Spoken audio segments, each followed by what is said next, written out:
Huascarán, el pico más alto de los Andes peruanos. Estos nevados son la morada de los espíritus de la tierra. Aquí hace 4000 años se inicia el llamado periodo formativo en los Andes. Se construyen grandes centros ceremoniales a los que acudían aquellos que buscaban nuevos conocimientos. El más importante fue el de Chavín de Huántar, edificado en esta tierra sagrada, aproximadamente en la época en que el faraón Ramsés II gobernaba Egipto y en México florecía la cultura olmeca. Gracias a una complicada liturgia, a una puesta en escena impactante y a la utilización de sustancias alucinógenas, los sacerdotes lograron que la gente creyera que eran seres superiores. Se proclamaron los embajadores de los dioses y ostentaron el poder durante 800 años sin necesidad de ejército. Chavín de Huántar se encuentra al pie de la cordillera blanca de los Andes peruanos, entre los ríos Mosna y Huachexa.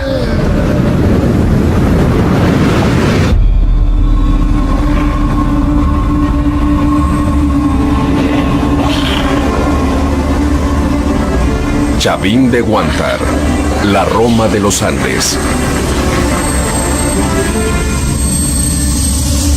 Las edificaciones albergan unas misteriosas galerías subterráneas.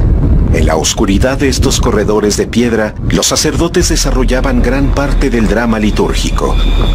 Aquí sometían a los peregrinos a escalofriantes pruebas iniciáticas, experimentaban con la trascendencia de sus almas y reafirmaban su poder ante ellos. Pero, ¿quiénes y cómo eran los sacerdotes que oficiaban los cultos de este centro ceremonial?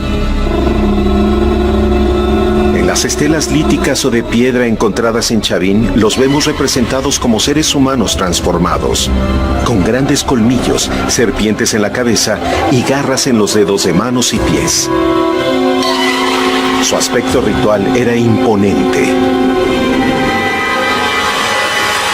En algunas lápidas los vemos sosteniendo un cactus San Pedro, una planta sobre la que giraba gran parte del culto. En el yacimiento arqueológico actual todavía crecen vigorosos los cactus de los dioses.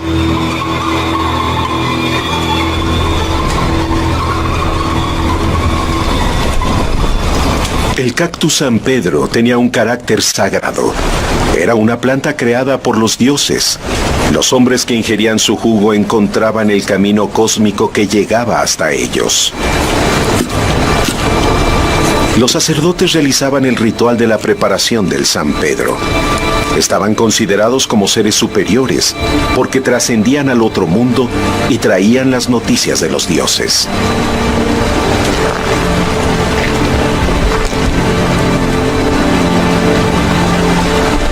Tras cortar el cactus, lo cocían durante 6 o 7 horas. Al filtrar el líquido resultante obtenían la mescalina, el alcaloide visionario que ingerían en el culto religioso. Al principio la mescalina provoca somnolencia, después una gran visión, un esclarecimiento de todas las facultades. Entonces sobreviene la separación, la sensación de proyectarse a través del tiempo y la materia.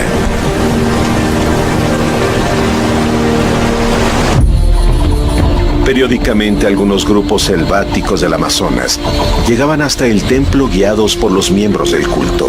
Traían pieles, plumas, animales exóticos y lo más importante, habas de yopo y cortezas de virola con las que preparaban partículas alucinógenas.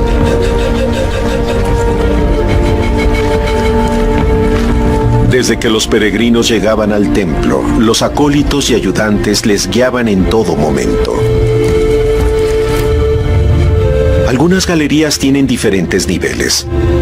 Otras son angostas y lúgubres. El silencio es absoluto.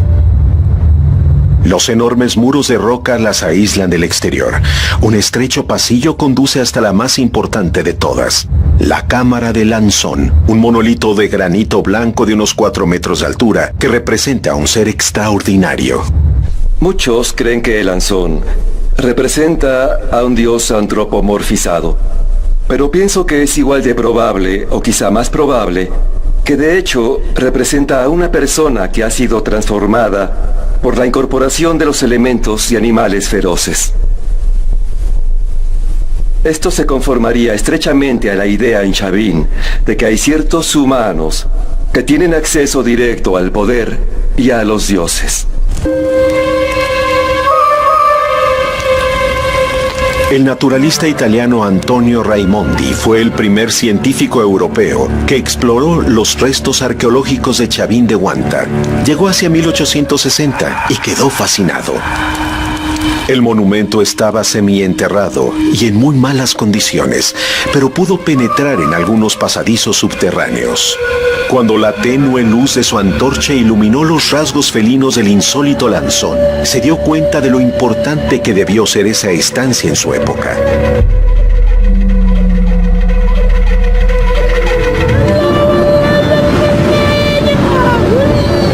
La construcción de los edificios supuso la intervención de un gran número de personas que transportaron y tallaron sus enormes piedras de hasta 10 toneladas de peso, de granito blanco, cuarcita y caliza, un trabajo titánico que se prolongaría en el tiempo.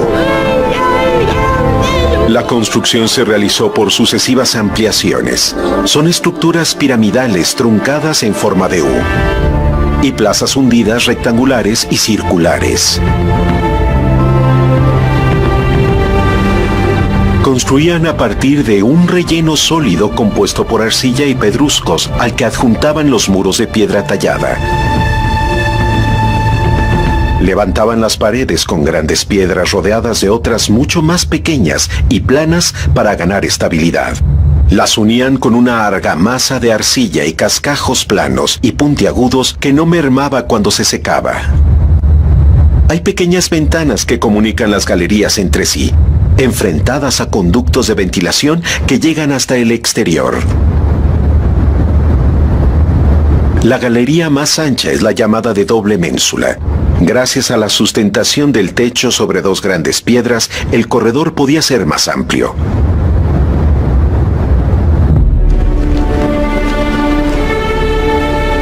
El gobierno teocrático de Chavin competía con otros centros ceremoniales del formativo. Enviaban a miembros del culto para explorar en todas las direcciones, hacia la costa, la sierra y la selva. Difundían el conocimiento tecnológico de Chavin.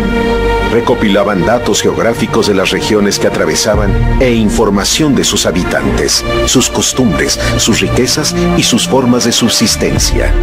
Posiblemente los miembros del culto encargados de difundir el mensaje y la fama de los altos jerarcas de Chavin y convencer a la gente para que viajara hasta el centro ceremonial tendrían un largo periodo de aprendizaje hasta convertirse en exploradores.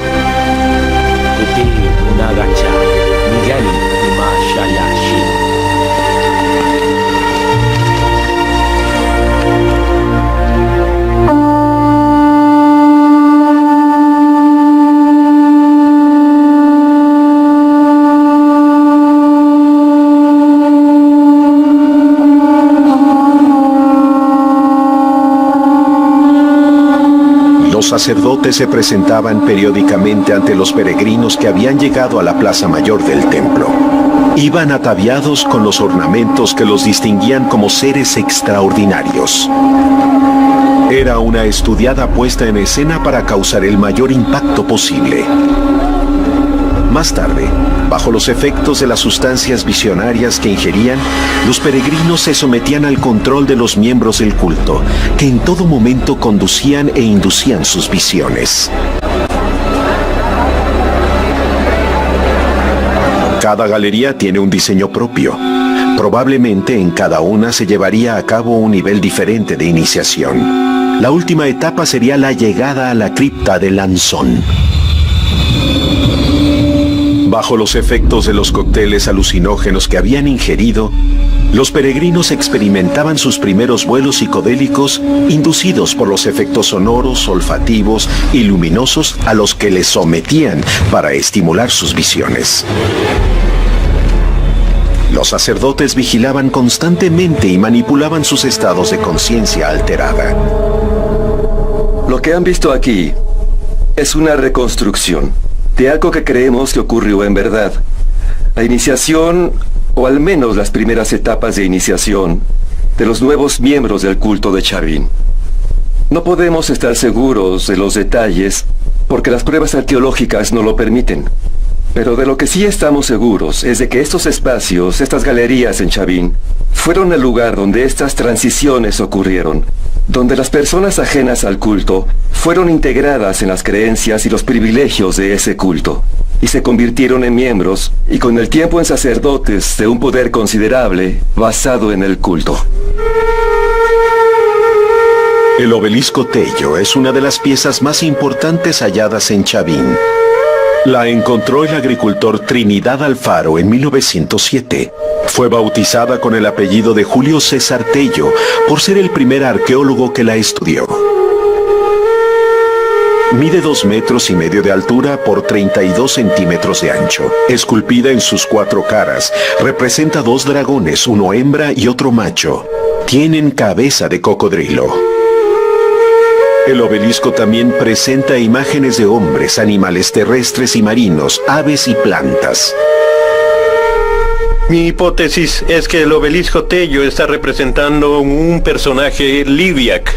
Es decir, la divinidad, esta Liviac, es la que genera el trueno, es la que genera las grandes tempestades, que baja de las alturas y es temida y temible, que está asociada al mar, está asociada a las plantas, está asociada a los animales, y a lo largo del obelisco lo que se hace es representar todo esto.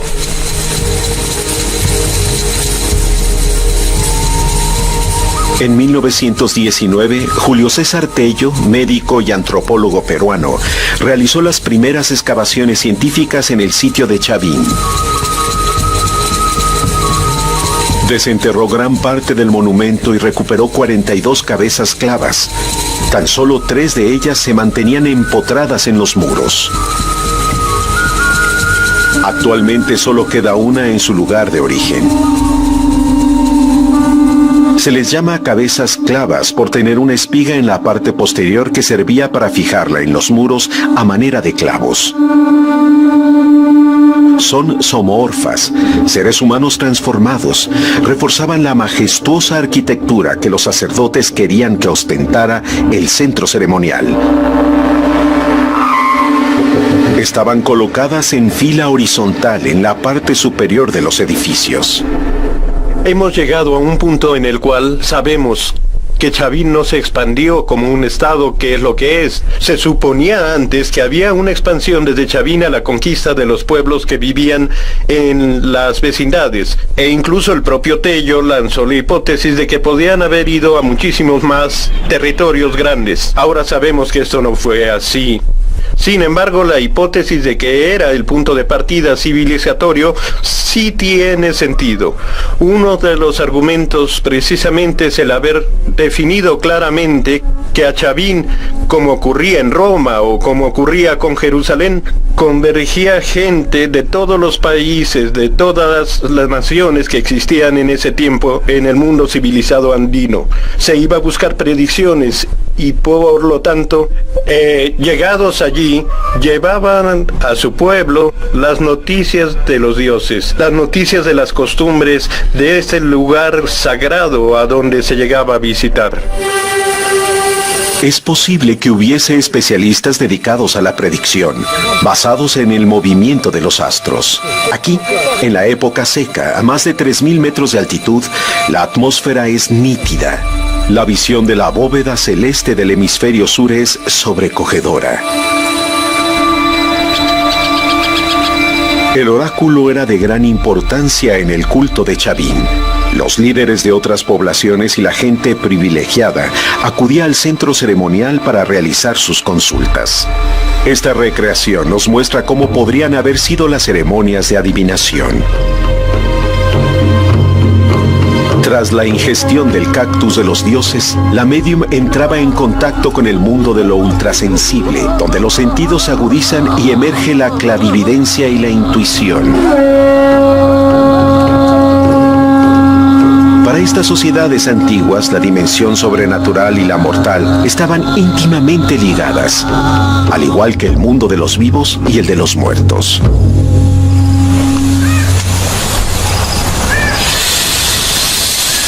La pitonisa sometía a la liturgia específica del ritual a los que solicitaban sus predicciones.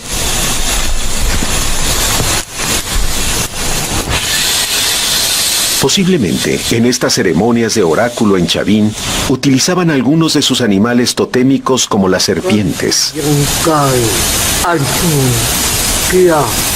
El carácter sagrado de las serpientes es patente en toda la iconografía de Chavin. La intervención de animales es habitual en este tipo de rituales en todo el mundo. Interpretan sus movimientos y sus gestos. Son señales del lenguaje del más allá que los adivinos saben traducir.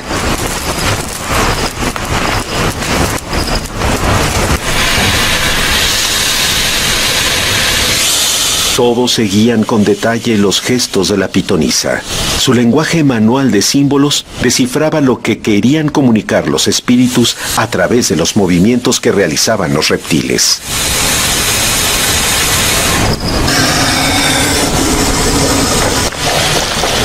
Los peregrinos permanecían inmóviles mientras los ofidios recorrían su cuerpo. Los dioses se estaban manifestando. Otro de los monolitos importantes de Chavin es la Estela Raimondi, bautizada con el apellido del naturalista italiano por ser quien la encontró y gestionó su traslado a Lima. Representa un ser con apariencia de animal, con ojos desorbitados a causa del trance psicodélico. En la boca tiene 4 colmillos felinos. Sostiene 2 báculos que terminan en serpientes. Sus extremidades son como garras de jaguar. Cuentan que Antonio Raimondi la encontró en casa del campesino Timoteo Espinosa un día que lo invitaron a cenar. Al parecer la usaban de mesa. El naturalista enseguida se dio cuenta de que aquella laja, esa piedra lisa y plana, no era natural. Le dieron la vuelta y efectivamente era una joya de la cultura Chavin. Después de 13 años de su descubrimiento, la Estela Raimondi llega a Lima, en la capital. Esta pieza es incorporada al Museo Nacional y a partir de ella, los peruanos, por primera vez, conectan con su pasado prehispánico, haciendo de esta pieza la piedra fundacional de la República.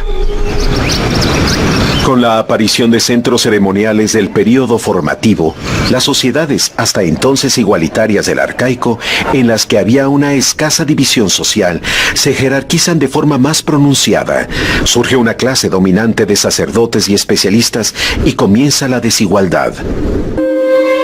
La iconografía Chavin expresa personajes e ideas que requerían de una explicación para poder entender la complejidad que representaban. Eran imágenes encriptadas que necesitaban la intervención de un miembro del culto para que el neófito entendiera. Era un lenguaje ritual que separaba a los que conocían los secretos de los dioses y a los que no. Hay elementos que siempre están presentes como los ojos desorbitados, que aluden a los trances estáticos, los colmillos felinos, las serpientes y las garras.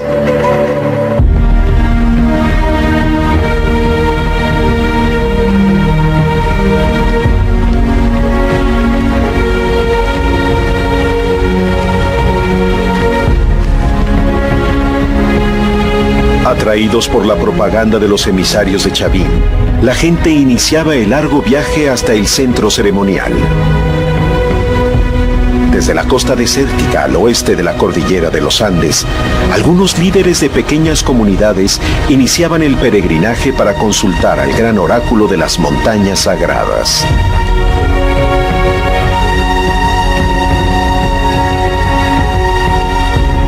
Atravesar la Cordillera Blanca, a pesar de ir guiados por los miembros del culto de Chavin, constituía una verdadera aventura. El viaje tenía un sentido iniciático. Era un preámbulo que los preparaba para las experiencias psíquicas que tendrían lugar en Chavin de Huántar.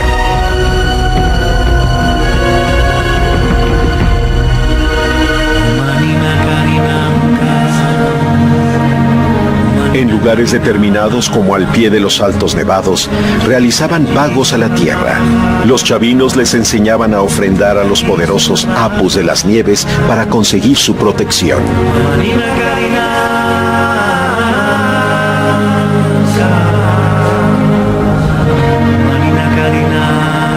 A veces veces tenían que atravesar territorios habitados por grupos hostiles.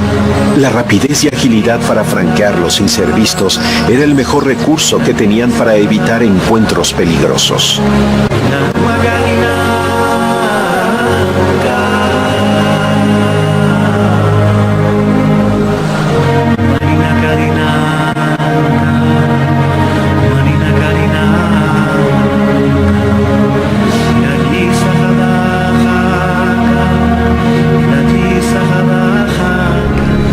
La llegada al templo tras las penalidades del viaje era como llegar a un oasis.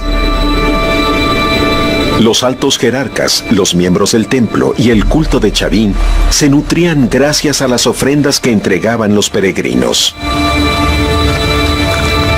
Los sacerdotes habían elaborado una estrategia de convencimiento para reafirmar su poder. Un poder que se sustentaba en un solo dogma. Ellos eran los embajadores de los dioses, los únicos que tenían comunicación con el más allá. Los líderes de los diferentes grupos que llegaban al templo se sometían a rituales de iniciación más complejos que la gente de menor rango. La iniciación comenzaba con la ingestión del San Pedro.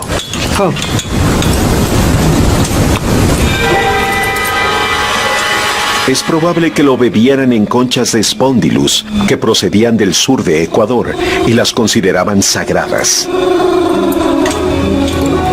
Tras la ingestión de la mezcalina, inhalaban el polvo obtenido de triturar las habas del yopo o la resina de virola.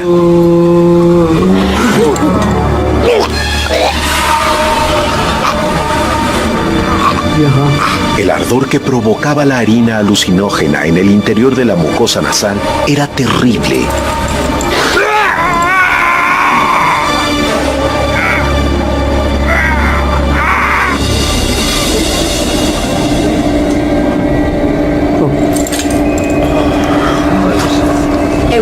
Consumida la primera dosis, el novicio descendía hasta las cámaras secretas de las galerías subterráneas. Era como el descenso a los infiernos. La plaza circular era un lugar reservado y de acceso restringido. En ella se reunían los sumos sacerdotes para comunicarse con los dioses. Los canales de agua constituyen una colosal obra de ingeniería hidráulica. Los había de drenaje y otros de uso religioso. Se han excavado unos 6 kilómetros, lo que representa un 10% de la totalidad de ductos que puede existir. Es impresionante. Sí, impresionante. Wow. Ambiente interesante, ¿no? Pero estas losas son enormes, ¿verdad? Sí, sí.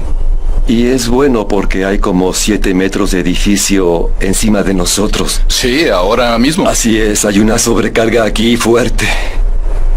O sea que esto lo construyeron antes del propio centro ceremonial. Sí, esa es una de las cosas más importantes. No hay manera de instalar un canal después de construir edificios altos.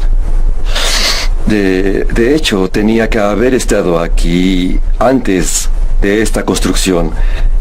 Y si estuvo antes, y como el patrón de los canales responde a la última fase de construcción, o sea que está acomodando la posición de los edificios, los últimos edificios de la época Chavín, quiere decir que esto fue construido con conocimiento de dónde iban a construir. ¿De lo que iban a construir después? Sí, exactamente. Seguramente sería también una parte de la iniciación, el Sí. poder pasar hasta aquí. Sí, yo me imagino que quizás lo que hicieron fue meter gente en la oscuridad y decir que tenían que seguir hasta escapar del espacio. Entonces se podían imaginar sintiendo en la oscuridad la manera de continuar, sin saber si había huecos profundos. Impresionante. El teatro del más allá. Sí, si esto no es del más allá, ¿qué es? Como Como parte de la iniciación, algunos de los peregrinos recorrían los canales de agua subterráneos. Era una prueba más que tenían que soportar, sumidos en una profunda enajenación mental y sin tener claras referencias de espacio o tiempo. Los primeros efectos de los fármacos visionarios son desagradables. Convulsiones gástricas, mareos, incluso vómitos. Después viene la pérdida del equilibrio, mientras los otros sentidos se agudizan. Luego comienzan las visiones, los saltos del mundo real a una dimensión desconocida y la vuelta a la realidad, hasta que en uno de esos saltos ya no se regresa. Hemos continuado por el canal de rocas y llegamos a esta especie de nudos donde observamos un verdadero laberinto de conductos, de canales, desniveles, de quiebros, zonas donde posiblemente podría haber excusas o trampillas. La verdad es que es una obra hidráulica conmovedora que utilizaban para manipular el agua, para crear efectos sonoros, incluso estruendos, que podrían subir por estos sifones hasta la superficie y sin duda quebrarían el ánimo de los peregrinos neófitos que estarían ahí en la zona sacra. Cerca del pórtico de las Falcónidas se pueden observar los respiraderos de los profundos sifones, una especie de altavoces por los que emergía el bramido atronador del agua.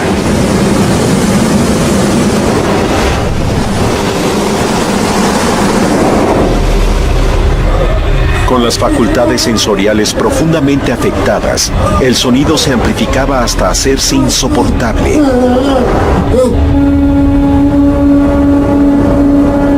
Los sacerdotes que inducían y conducían las iniciaciones siempre estaban vigilantes.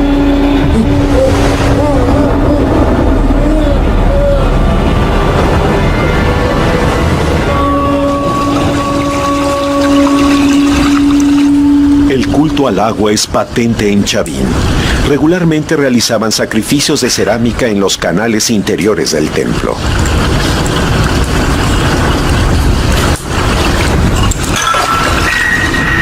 La cerámica ritual Chavín fue extraordinaria por su refinamiento y sutileza. Las vasijas eran de forma globular y con asas de diseños variados, como las de estribo terminado en pico. Los motivos decorativos de la cerámica eran abstractos. Serpientes, colmillos felinos, aves, batracios y plantas expresaban un concepto y un escenario que solo los iniciados del templo conocían. La mayoría de estas piezas, totalmente fragmentadas, fue hallada en la Galería de las Ofrendas por el Dr. Lumbreras. Las caracolas de Strombus eran muy importantes. Una vez tratadas, se convertían en pututus, uno de los principales instrumentos del culto religioso. Los pututus estaban íntimamente ligados al diseño de las galerías, que junto con los conductos de ventilación actuaban como una caja de resonancia que completaba el instrumento. Es decir, el propio templo se convertía en una especie de pabellón sonoro. Los músicos de los pututus eran hombres muy considerados, emparentados con las aves, la naturaleza y los cielos. El sonido que producían sus caracolas era la voz de los dioses. El templo se convertía en una caja de resonancia. Situados de forma estratégica, conductos especialmente diseñados transmitían el sonido al exterior.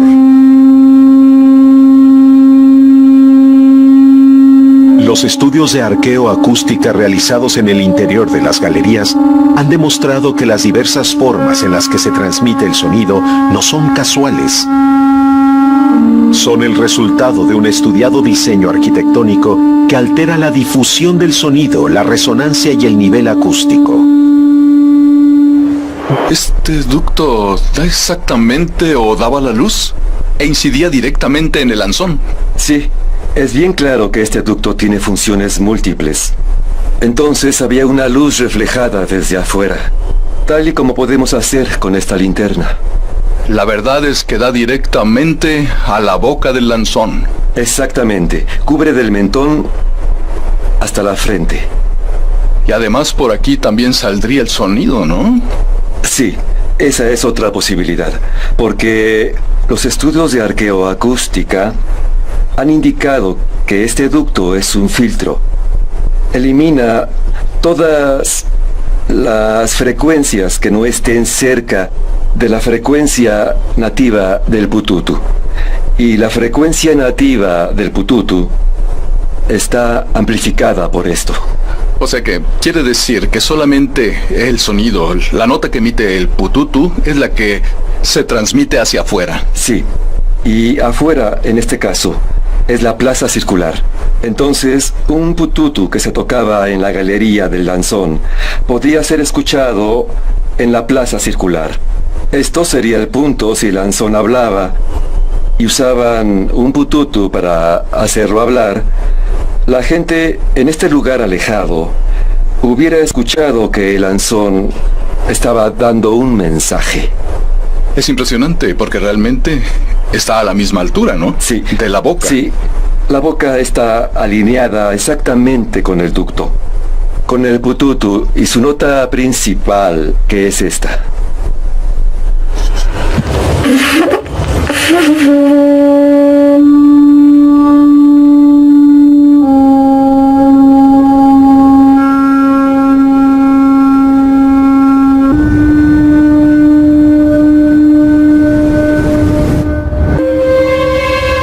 Nuestro equipo técnico acopló un proyector láser en el conducto de ventilación y pudimos comprobar que estaba alineado milimétricamente con la boca del Lanzón. En Chavín, nada sucede por casualidad.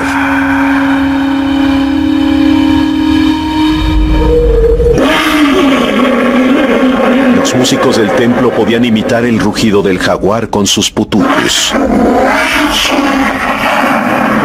Los que permanecían en el exterior escuchaban los rugidos felinos del inframundo, mientras bebían el cactus de los dioses. Esos extraños sonidos que provenían del interior del templo los inquietaban y los incitaban a la experiencia psíquica.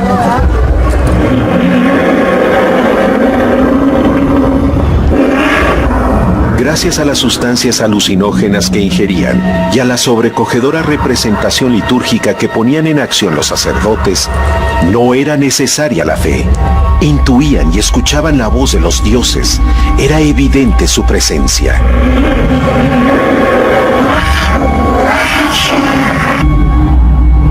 A los que se iniciaban en las galerías subterráneas, les suministraban cócteles visionarios compuestos por diferentes sustancias. Los efectos que provocaban estos sonidos en sus mentes les conducían a estados próximos al pánico. En todo momento, los miembros del culto estaban presentes, sobre todo cuando iniciaban a un líder con el que les interesaba llegar a acuerdos estratégicos.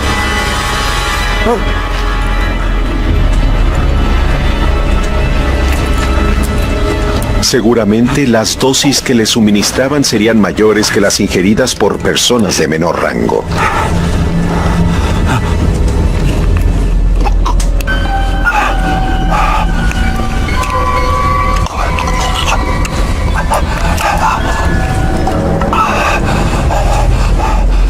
Eso conduce a la galería de las ofrendas.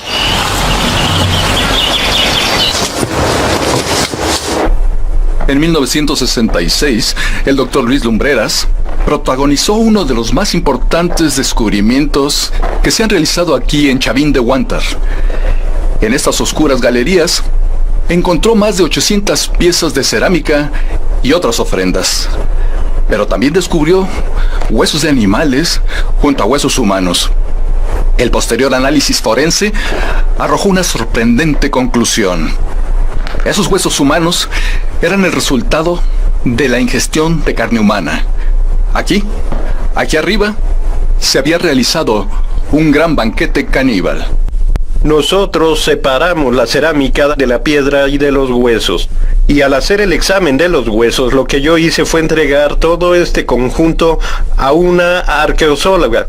que muy poco tiempo después de entregados me devolvió un lote de ellos. Se quedó con la mayor parte de los huesos, pero había un lote que me dijo: estos no, porque estos son de seres humanos. Estos no los examino yo. De modo que llamé a un antropólogo físico, José Pablo Baraybar, y le pedí que examinara la colección de esos huesos. Y efectivamente confirmó que eran huesos humanos y comenzó a examinarlos y me dijo: oye, pero estos huesos han sido cocidos algunos y probablemente hervidos, otros asados, y muchos de ellos han sido partidos y hay otros que están mordidos, etcétera. O sea, son restos de comida. Pues nosotros nos reímos un poco y pensamos que era parte de un sacrificio que se había dado allí. En todos los pueblos del mundo existió el canibalismo, antropofagia en general. En el momento en que aparece la agricultura, ¿por qué causa? No lo sé, aparece el canibalismo. Hay evidencias que apuntan a la realización de sacrificios humanos en Chavín, aunque mucho menos masivos que en la posterior cultura moche.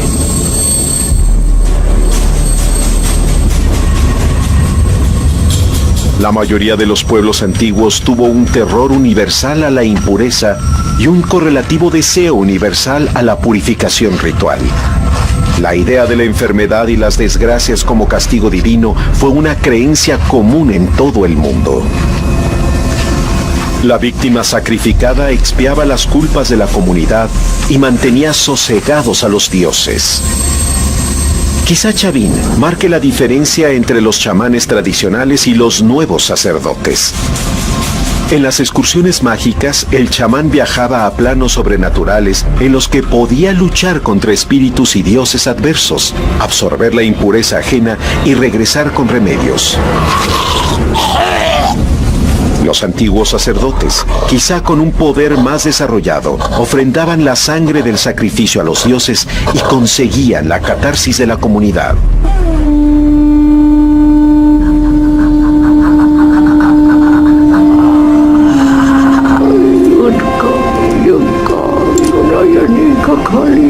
No se descarta que, tras la invocación a los dioses, ungieran el lanzón con la sangre del sacrificio.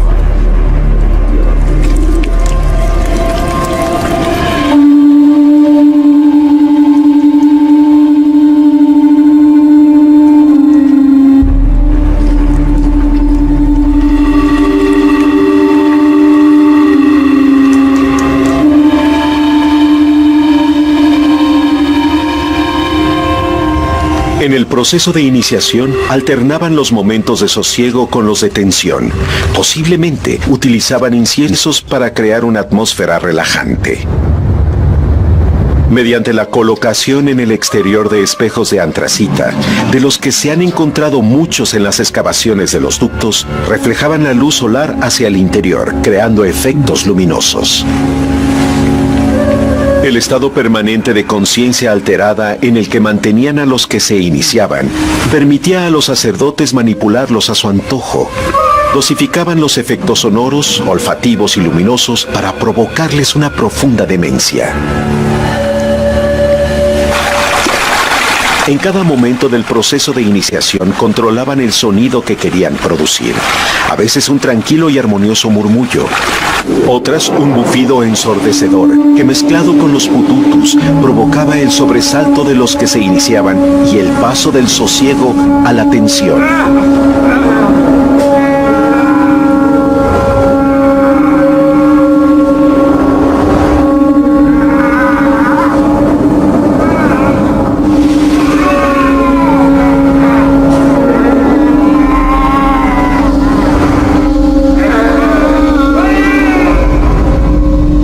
Solo los elegidos o los que habían pasado por todas las etapas de iniciación llegaban hasta el lanzón.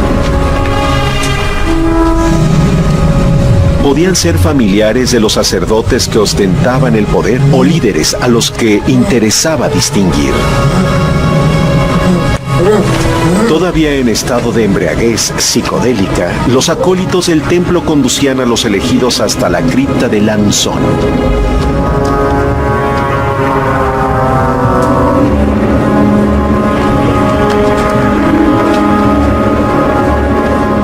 Caminaban absolutamente desorientados, perdidos en un caos de visiones que trastornaban sus mentes.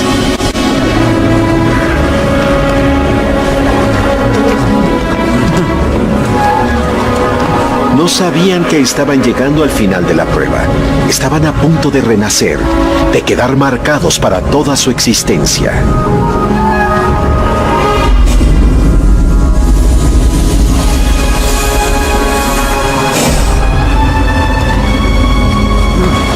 Renqueantes y en estado catatónico, recorrerían los últimos metros antes de encarar el corredor que los llevaba hasta el Lanzón.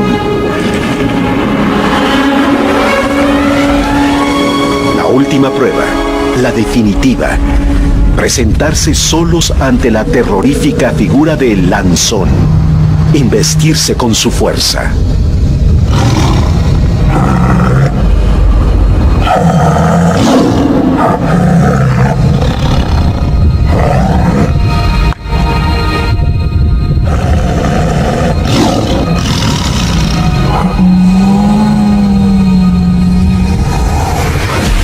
La catarsis final. Nacía un nuevo ser, un nuevo hombre transformado. Ya era miembro del culto, pertenecía a la clase dominante.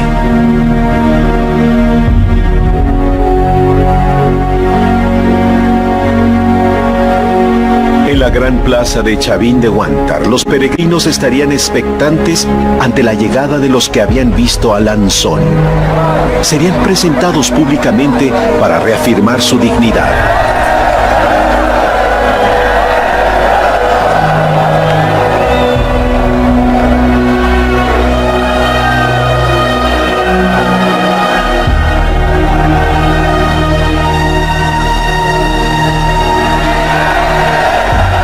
Los nuevos sacerdotes serían reconocidos y tratados ceremonialmente en público para poner de manifiesto que ya eran seres sagrados. A donde fueran, se les reconocería como altos dignatarios de Chavín.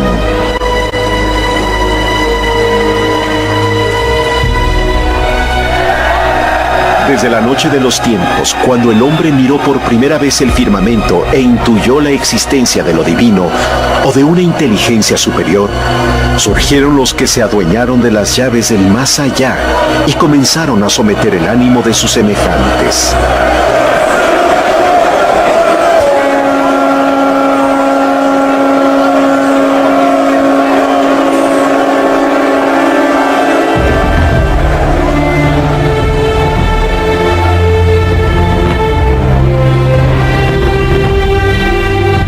Bajo sus pesados muros, Chavín de Huántar sigue atesorando secretos que serán poco a poco desenterrados.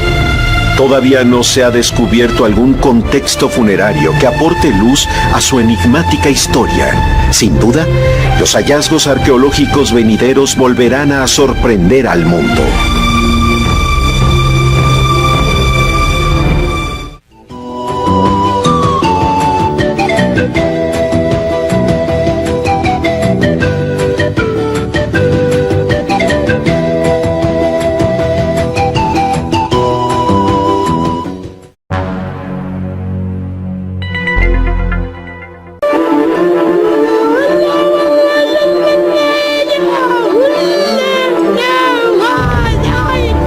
Huascarán, el pico más alto de los Andes peruanos. Estos nevados son la morada de los espíritus de la tierra. Aquí hace 4000 años se inicia el llamado período formativo en los Andes. Se construyen grandes centros ceremoniales a los que acudían aquellos que buscaban nuevos conocimientos. El más importante fue el de Chavín de Huántar, edificado en esta tierra sagrada, aproximadamente en la época en que el faraón Ramsés II gobernaba Egipto y en México florecía la cultura olmeca.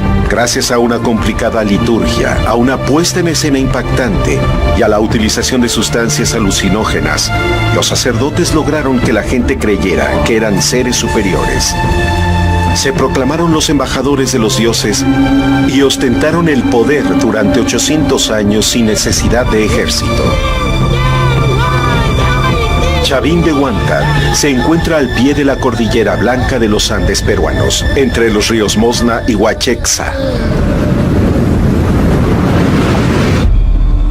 conformaría estrechamente a la idea en Chavin de que hay ciertos humanos que tienen acceso directo al poder y a los dioses. El naturalista italiano Antonio Raimondi fue el primer científico europeo que exploró los restos arqueológicos de Chavin de Huanta. Llegó hacia 1860 y quedó fascinado. El monumento estaba semienterrado y en muy malas condiciones, pero pudo penetrar en algunos pasadizos subterráneos. Cuando la tenue luz de su antorcha iluminó los rasgos felinos del insólito lanzón, se dio cuenta de lo importante que debió ser esa estancia en su época.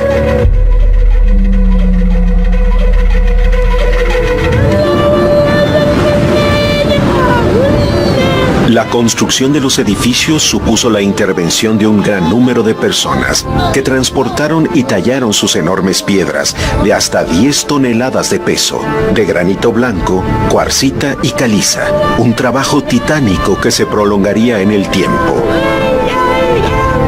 La construcción se realizó por sucesivas ampliaciones. Son estructuras piramidales truncadas en forma de U.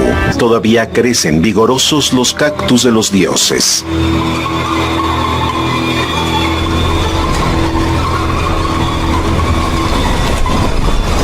El cactus San Pedro tenía un carácter sagrado. Era una planta creada por los dioses. Los hombres que ingerían su jugo encontraban el camino cósmico que llegaba hasta ellos. Los sacerdotes realizaban el ritual de la preparación del San Pedro. Estaban considerados como seres superiores porque trascendían al otro mundo y traían las noticias de los dioses.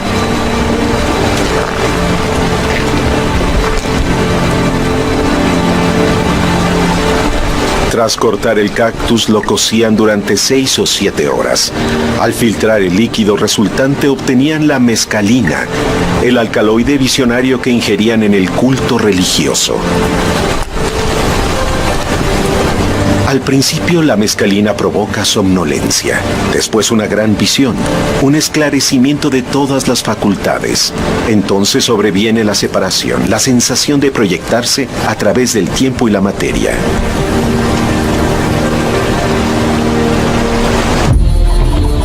Periódicamente algunos grupos selváticos del Amazonas llegaban hasta el templo guiados por los miembros del culto. Traían pieles, plumas, animales exóticos y lo más importante, habas de yopo y cortezas de virola con las que preparaban partículas alucinógenas.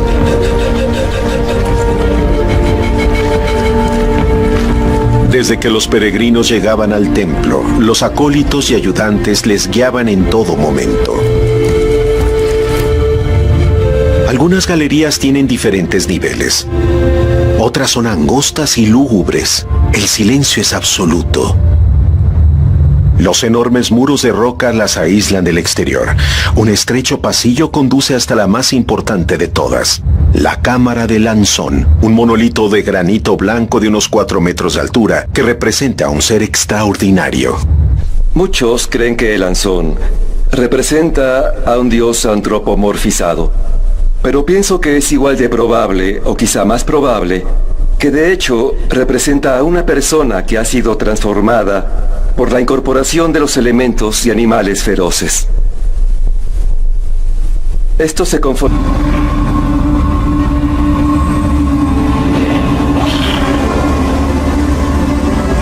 Chavin de Huántar, la Roma de los Andes.